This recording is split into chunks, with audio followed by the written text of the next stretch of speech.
Hello বন্ধুরা, তো আজকে আমি আর আমার ভাই এই ঘুরতে এসেছি, মানে কার্ড দিতে এসেছিলাম বিয়ে। তো আমার ভাই বললো চ্যানেলের জন্য একটা ভিডিও বানাও, ইন্টারেস্টিং ভিডিও থাকবে। তো সবার এগো আমি এই জায়গাটা দেখে দিয়েছি। জায়গাটার নামটা আপনাদেরকে বলবো না, আগে আমি ব্যাক ক্যামেরা করে সব জায়গাটা দেখে দিয়েছি। তো আমি আপনাদেরকে এই জায়গাটা পুরোটা দেখে দিয়েছি। এটা হলো একটা অনেক বড় ব্রিজ, আশেপাশে যারা থাকবে নিশ্চয়ই চিনবে।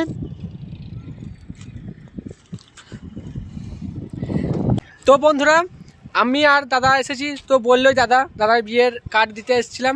তো এখানে একটা মজার জিনিস হবে, সেটা হচ্ছে আমরা 500 টাকা রেখে যাবো এই জায়গাটায়, মানে এটা একটা ব্রিজ, এই ব্রিজটাই। তো আপনারা যারা প্রথমে আসবেন সেই পাবেন। যাই হোক, তো আমরা সব দেখিয়ে দেবো। তো আপনারা আসবেন আর টাকাটা নিয়ে যাবেন। তো আমাদের এই চ্যানেলের তরফ থেকে একটা গিফট ভাবতে পারেন আপনারা। যাই হোক, আপনারা অবশ্যই নিয়ে যাবেন। তো ব্রিজের এই জায়গাটা একটু দেখে নিন, ঠিক আছে? আর মোটামুটি এই মাঝের জায়গাটায় আছি। তো এখানে টাকাটা আমি দাদার হাতে দেবো, তো দাদা রাখবে, দেখতেই পাচ্ছেন। বাস এখানে রাখা থাকলো। আর একটু জায়গাটা দেখে নিন, ঠিক আছে?